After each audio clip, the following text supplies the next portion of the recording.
भारत माता की मंच पर उपस्थित गोवा राज्य के नवयुवान और जोशीले मुख्यमंत्री डॉक्टर प्रमोद सावंत जी, भारतीय जनता पार्टी गोवा के अध्यक्ष सदानंद तनावड़े जी, जिनके जिम्मे गोवा के 2022 के चुनाव को जिताने की जिम्मेदारी है,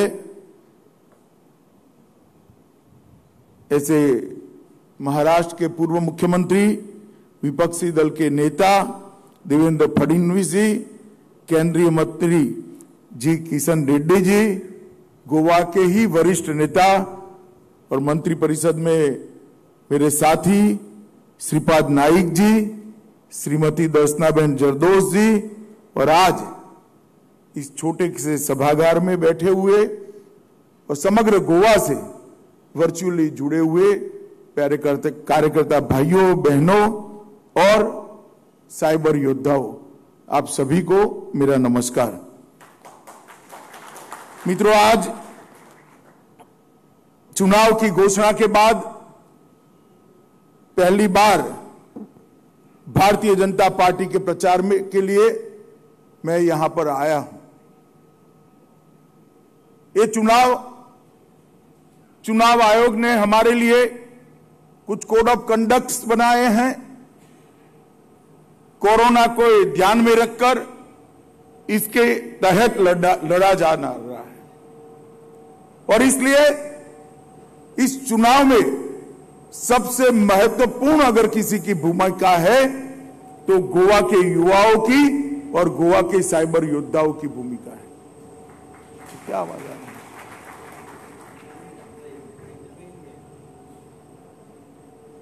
और इस चुनाव में जिन लोगों की महत्वपूर्ण भूमिका है, आज सभी के सभी लोग वर्चुअली इस मीटिंग के साथ जुड़े हुए हैं। मित्रों, आज मैं जब गोवा में आया हूं तब सबसे पहले भारतीय जनता पार्टी के वरिष्ठ नेता, देश के पूर्व रक्षा मंत्री और गोवा के पूर्व मुख्यमंत्री मनोहर पर्रिकर जी को विनम्र श्रद्धांजलि देकर मेरी बात की शुरुआत करना चाहता हूं,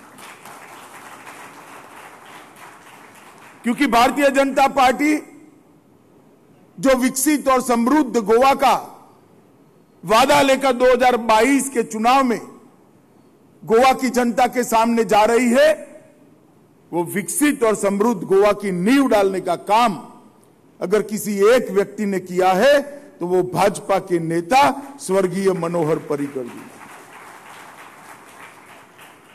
पर्रिकर जी ने ही सालों के कांग्रेस के कुशासन को समाप्त करने का नारा दिया था। स्थिरता से ही विकास आ सकता है, इसका विजन दिया था और जो विजन दिया था उसको चरितार्थ करने के लिए उन्होंने जब तक उनका प्राण रहा पूरा पुरुषार्थ कर गोवा को आगे बढ़ाने का काम किया। और आज इसी विजन को भारतीय जनता पार्टी आगे ले जा रही है। यहां एक बहुत सुंदर सूत्र लिखा है, स्थिरता आणि विकास, भाजपाचेर विश्वास। मित्रों, ये गोवा के भविष्य का ध्रुव वाक्य है, जिसके आधार पर गोवा का मजबूत इमारत बनने वाली है। ये 10 साल के अंदर भारतीय जनता पार्टी ने स्थिर सरकारों के आधार पर विकास की एक मजबूत नींव डाली, विकास को गांव-गांव तक पहुंचाने का सफल प्रयास किया है, इंफ्रास्ट्रक्चर को मजबूत किया है। अब अगले 5 साल विकास के बाकी बचे काम तो करने ही है, परंतु विकास की नींव पर गोवा को देश का सबसे समृद्ध राज्य बनाने की भी कवायद शुरू, और वो तभी हो सकता है जब स्थिरता हो, राजनीतिक स्थिरता के बगैर लोकतंत्र में हम विकास की कल्पना कर ही नहीं सकते। और आज मैं मेरे युवा कार्यकर्ता जो वर्चुअली जुड़े हैं, यहां बैठे हैं, ये सबको कहना चाहता हूं कि आप भारतीय जनता पार्टी का संदेश लेकर चाहिए। ये जो नई नई पार्टियां, चुनाव की मौसमी पार्टियां, कोई बंगाल से आया है, कोई दिल्ली से आया है, कोई महाराष्ट्र से आया है, ये लोग स्थिर सरकार नहीं दे सकते। उनका मकसद अपने वोट शेयर बढ़ाकर राष्ट्रीय दल का अपना तमगा बचाने का है, गोवा का विकास करना नहीं। और इसीलिए गोवा के मतदाताओं को तय करना पड़ेगा कि किसके नेतृत्व में यहां स्थिर सरकार बन सकती है। मित्रों, आज मैं जब यहां आया हूं तब आज जिस वर्ष में चुनाव है वो वर्ष भारत का अमृत महोत्सव का वर्ष है। हमारी आजादी को 75 साल हुए हैं। देश के प्रधानमंत्री जी ने देश की जनता के सामने अमृत महोत्सव को संकल्प का वर्ष कहा है। पूरे देशवासियों ने तय करना है कि जब आजादी की शताब्दी होगी उस वक्त देश हर क्षेत्र में कहां होगा। न केवल देश ने तय करना है, हर राज्य ने भी तय करना है कि जब आजादी की शताब्दी मनाई जाएगी तब हर राज्य, हर क्षेत्र के अंदर, चाहे शिक्षा हो, चाहे इंफ्रास्ट्रक्चर हो, चाहे इंडस्ट्रियल इन्वेस्टमेंट हो, चाहे अर्थतंत्र हो, हर क्षेत्र के अंदर राज्य कहां खड़े होंगे। तो गोवा ने भी अपने संकल्प तय करने का ये वर्ष है। और मैं आपको बताना चाहता हूं, कांग्रेस पार्टी श्री दिगंबर कामत के नेतृत्व में चुनाव लड़ रही है। हालांकि घोषणा नहीं करी है, मगर वो घूम घूम कर अपने आप को नेता बता रहे हैं। कामत साहब, आपकी सरकार 3A से जानी जाती थी: अव्यवस्था, अस्थिरता और अराजकता। मुझे बताइए भला, ये 3A के साथ कोई राज्य अपना विकास कर सकता है क्या? मित्रों, 3A के साथ कोई राज्य अपना विकास नहीं कर सकता है। और कांग्रेस पार्टी ये अस्थिरता देने वाली पार्टी है। गोवा को पीपल फर्स्ट सरकार चाहिए, जो केवल और केवल भारतीय जनता पार्टी दे सकती है, जिसमें जनता का ही महत्व है। कांग्रेस पार्टी आपको सरकार तो दे सकती है, मगर परिवार फर्स्ट सरकार दे सकती है। कांग्रेस पार्टी की सरकार बनती है तो हमने पास्ट में भी देखा है, उनके नेताओं का पर्यटन स्थल गोवा बनेगा। और अगर भाजपा की सरकार बनती है तो दुनिया भर के टूरिस्टों का पर्यटन स्थल हमारा गोवा बनेगा। इतना अंतर है। गोवा की जनता को तय करने वाला कि ये वादे करने वाले लोग चाहिए या जमीन पर वादों को चरितार्थ करने वाले लोग चाहिए। बहुत सारी पार्टियां आई हैं और ऐसे ऐसे वादे करिए। मैं तो पढ़ता हूं तो मुझे लगता है व्यर्थ इतना सारा वादा क्यों करते। एक ही वादा कर दे कि गोवा के हर रूफटॉप को हम सोने का कर उनको दे देंगे। कोई कर सकता है भला? कर सकता है, मगर वो कह सकते हैं क्योंकि करना नहीं है। उनको भी मालूम है एक भी MLA चुनना नहीं है, तो वचन देने में काहे को दरिद्रता रखनी, वादा करने में क्यों कंजूसाई करनी जब वादा का इंप्लीमेंटेशन ही नहीं करती। भारतीय जनता पार्टी ऐसी पार्टी है जिसने मोदी जी के नेतृत्व में एक कार्य संस्कृति बनाई है। हम जो कहते हैं वो हम करते हैं। हमने कहा था कि हम गोवा का विकास करेंगे। आज मैं सारे युवाओं को इस वर्चुअल रैली के माध्यम से कहना चाहता हूं, गोवा के हर नागरिक के पास जाइए, हर चौराहे पर, हर कॉलोनी में कांग्रेस और दिगंबर कामत को सवाल पूछिए कि आपकी सरकार थी तब आपने क्या किया। इसका हिसाब किताब लेकर सार्वजनिक चर्चा के लिए आइए। अरे कामत साहब, हमें कोई प्रमोद जी को भेजने की जरूरत नहीं है। आप हिसाब किताब लेकर आओ, आपका 70 साल का लेखा, 60 साल का लेखा जोखा और भारतीय जनता पार्टी का 10 साल का, हमारा पलड़ा भारी है। मेरे युवा मोर्चा का एक कार्यकर्ता भी आपको हिसाब किताब दे सकता है। मैं एक छोटी सी बात आपको बताना चाहता हूं। अंतिम बजट केंद्र में कांग्रेस की सरकार ने वर्ष 13-14 में दिया। सोनिया मनमोहन की सरकार थी, यूपीए की सरकार थी, ये तृणमूल कांग्रेस उसका समर्थन भी कर रही थी। और उस वक्त गोवा के लिए वो बजट में 432 करोड़ रुपया था। कितना था बोलिए जरा, जोर से बोलिए, इसको रट लीजिए, कितना था। और अभी भी 21 में मोदी जी ने जो बजट बनाया उसमें 432 करोड़ से बढ़कर 2567 2567 करोड़ रुपए। मैं एक साल की बात करता हूं। एक साल में मोदी जी गोवा को कांग्रेस के सापेक्ष में 2100 करोड़ रुपया ज्यादा देते हैं। 5 साल का 10,500 करोड़ रुपया होता है। मित्रों, कांग्रेस को इसका जवाब देना चाहिए, इतने साल तक क्यों गोवा को अन्याय किया, ये जवाब देना चाहिए।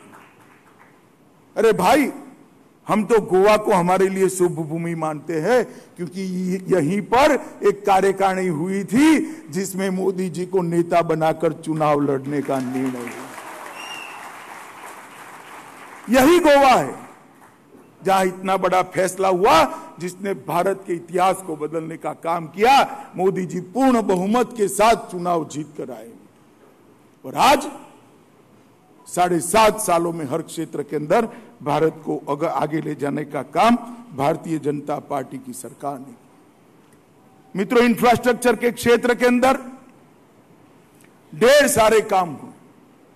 मोपा का अंतर्राष्ट्रीय हवाई अड्डा 3000 करोड़ का इन्वेस्टमेंट होगा। मंडोवी नदी पर अटल सेतु 4 किलोमीटर का, न्यू जुआरी ब्रिज 13.64 किलोमीटर 2700 करोड़ रुपया, खांडेपार ब्रिज, गलगी बाग तलपोन ब्रिज, मनोहर पर्रिकर कोना कोना बाईपास हाईवे, गोवा के राज्य के नेशनल हाईवे के लिए 6000 करोड़ रुपया, राज्य के रोडों के लिए अलग से 4000 करोड़ रुपया। गोवा सीपीआर में अब तक 32,000 करोड़ रुपए का इन्वेस्टमेंट करने का काम ये भारतीय जनता पार्टी की सरकार ने किया। वारणा इंडस्ट्रियल एस्टेट में पहला समुद्री क्लस्टर का निर्माण, यहां के 49 कंपनियों को मिलाकर एक संघ बनाकर विश्व स्तरीय शिप बिल्डिंग इकोसिस्टम तैयार करने का एक तंत्र बनाया गया है। मुंबई से काराबोमलिम तक एक तेजस एक्सप्रेस शुरू की है। तुमई में इलेक्ट्रॉनिक सिटी का शिलान्यास किया है। 500 करोड़ रुपया ग्रामीण इंफ्रास्ट्रक्चर के लिए दिया है और यहां के मुख्यमंत्री Goa telecom infrastructure policy launch कर 144 से ज्यादा टावर ग्रामीण क्षेत्र में बढ़ाकर गोवा के 95% से ज्यादा क्षेत्रों को कनेक्टिविटी देने का काम किया है। कामत साहब, जरा आप 61 से लेके आपकी सरकार रही तब तक का हिसाब लेकर आ जाइए। इसका 10% भी हुआ है तो आपका अधिकार बनता है। मित्रों, ढेर सारे काम भारतीय जनता पार्टी ने किए। गोवा पर्यटन के लिए बने। गोवा के अंदर दुनिया भर के टूरिस्ट आते हैं। गोवा को अंतर्राष्ट्रीय नक्शे पर रखने के लिए मोदी जी ने ब्रिक्स देशों की समिति यहां बुलाई। 15 देशों के राष्ट्राध्यक्ष यहां आए, दुनिया भर का मीडिया भी आया और गोवा का नाम दुनिया के हर गांव और हर शहर और हर व्यक्ति तक पहुंचाने का काम भारतीय जनता पार्टी के प्रधानमंत्री नरेंद्र मोदी जी ने। मित्रों, ढेर सारे काम हमने किए। ये डबल इंजन सरकार जब बनती है तो इसके बहुत सारे फायदे होते हैं। मित्रों, भारत में 10 साल में प्रति व्यक्ति आय गोवा में बहुत बड़ी है। प्रति व्यक्ति सकल घरेलू उत्पादन गोवा का 5.2 लाख है, जो देश में नंबर 1 पर है, नंबर 1 पर। कामत साहब, आप सरकार छोड़कर गए तब 11वें नंबर पर था, और देश की एवरेज सकल घरेलू उत्पादन से ये 4 गुना ज्यादा है मित्रों, 4 गुना ज्यादा है। ये बताता है, ये पैरामीटर्स है कि भारतीय जनता पार्टी की सरकार ने क्या किया है। इंडिया टुडे ने पब्लिक अफेयर्स इंडेक्स 2021 में छोटे राज्यों में सर्वश्रेष्ठ प्रदर्शन के लिए गोवा को सबसे ऊपर रखा है। मैं भाई प्रमोद सावंत को बहुत बहुत बधाई देना चाहता हूं। मित्रों, ढेर सारे डेवलपमेंट के काम भारतीय जनता पार्टी की सरकार ने किए। उज्ज्वला योजना के लाभार्थियों की संख्या 952 है। 1.5 लाख शौचालय बनाए गए। गोवा देश का ऐसा पहला राज्य है, गोवा के हर घर में शुद्ध पीने का पानी, 100% घरों में शुद्ध पीने का पानी पहुंचाने का। वैक्सीनेशन की भी बात हो तो देश में सबसे पहले 100% वैक्सीनेशन करने वाला कोई एक राज्य था तो ये हमारा गोवा था। इसके लिए भी मैं गोवा सरकार को बहुत बहुत बधाई देना चाहता हूं।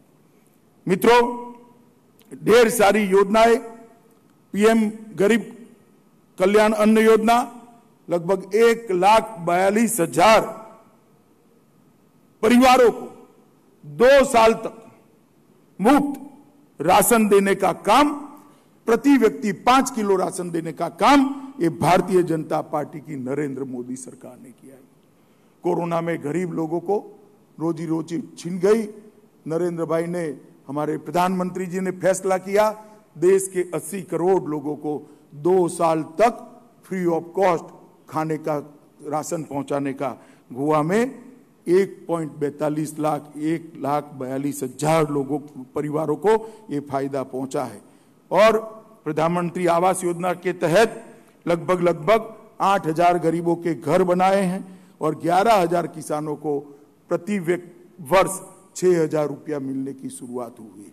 कामत साहब, मेरा आपसे विनम्र अनुरोध है कि वोट जरूर मांगिए, सरकार बनाने का दावा भी करिए, मगर आपने जो काम किया है उसका कच्चा चिट्ठा लेकर यहां आ जाइए तो गोवा की जनता मानेगी कि आप सीरियसली गोवा को विकसित बनाने का एजेंडा रखते हैं।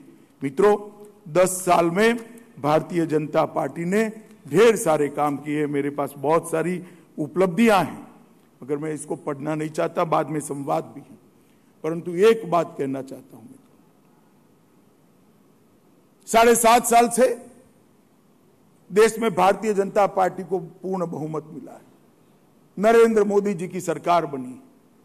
ढेर सारे क्षेत्रों में, चाहे नई शिक्षा नीति लानी हो, शिक्षा के लिए देश भर में नए इंफ्रास्ट्रक्चर खड़ा करना हो, देश के इंफ्रास्ट्रक्चर को बढ़ाना हो, इंडस्ट्रियल पॉलिसी को एक अच्छा शेप देकर हमारे जीडीपी को बढ़ाना हो, फाइनेंशियल डिसिप्लिन लाना हो, ग्रामीण विकास के क्षेत्र में सभी मानांकों को ऊपर ले जाना हो, हर गरीब के घर में गैस पहुंचाना हो, हर गरीब के घर में शौचालय पहुंचाना हो, हर गरीब के घर में शुद्ध पीने का पानी पहुंचाना हो, हर गरीब के घर में एक ऐसा कार्ड, प्रधानमंत्री आयुष्मान भारत योजना का कार्ड, जो 5 लाख तक की सारे खर्च को गरीब को करना न पड़े, इस प्रकार का कार्ड पहुंचाना हो, हर गरीब के घर में बिजली पहुंचाना हो, या तो हर गरीब को घर ही देना हो।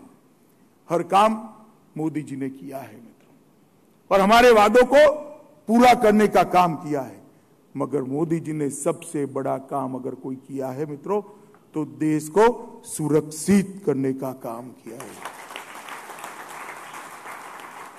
10 साल तक सोनिया मनमोहन सिंह की सरकार चलती थी, यूपीए की सरकार चलती थी, कांग्रेस पार्टी की सरकार चलती थी, और पाकिस्तान से आलिया मालिया जमालिया घुस कर आते थे, हमारे जवानों के सर काट कर ले जाते थे और पैरों से उसको अपमानित करते थे।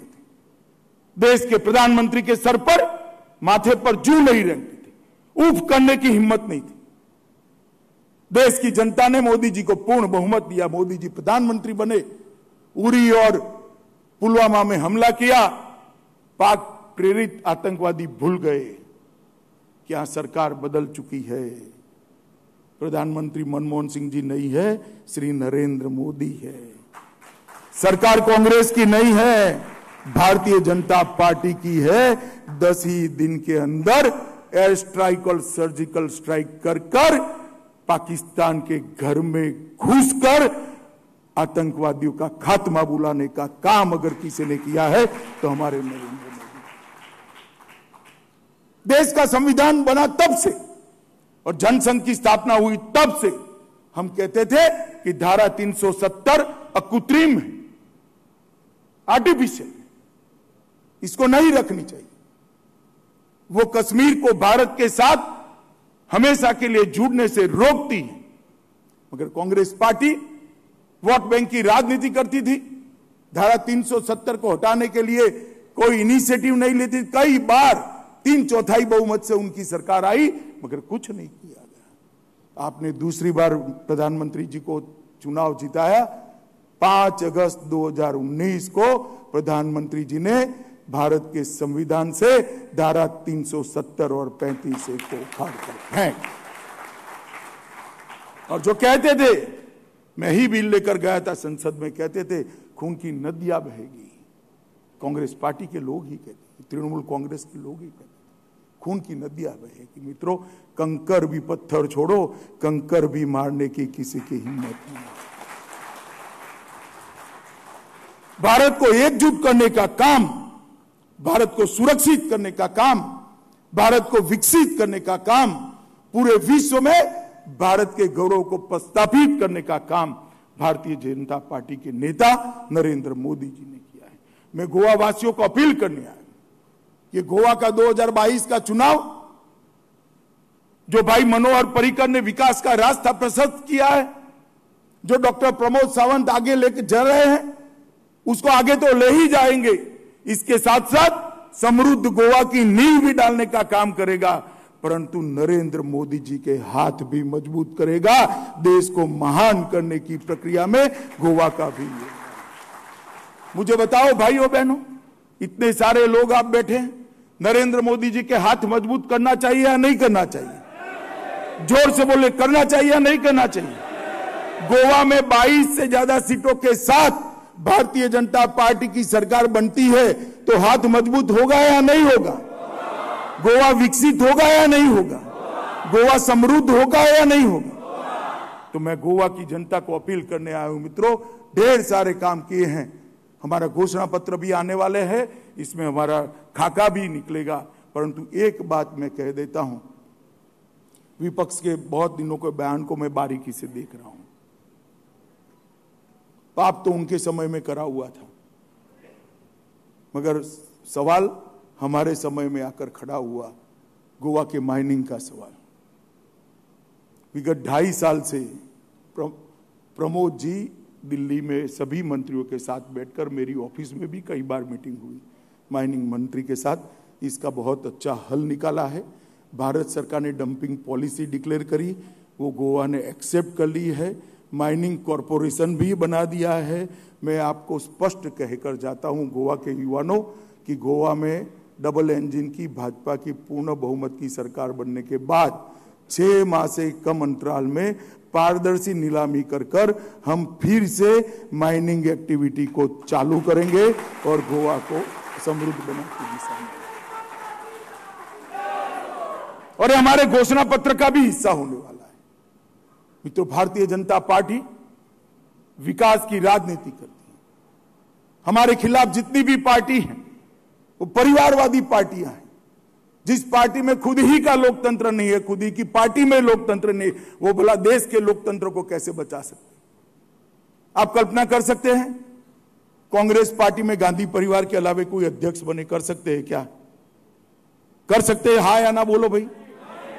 मैं पार्टी का अध्यक्ष था, बड़ी सरलता से मैं सरकार में मेरा दायित्व आया। आज नड्डा जी हमारा नेतृत्व कर रहे हैं। यहां पर कोई लेगेसी नहीं है, लेगेसी है तो भारत माता की भक्ति की ही लेगेसी है और कोई लेगेसी नहीं।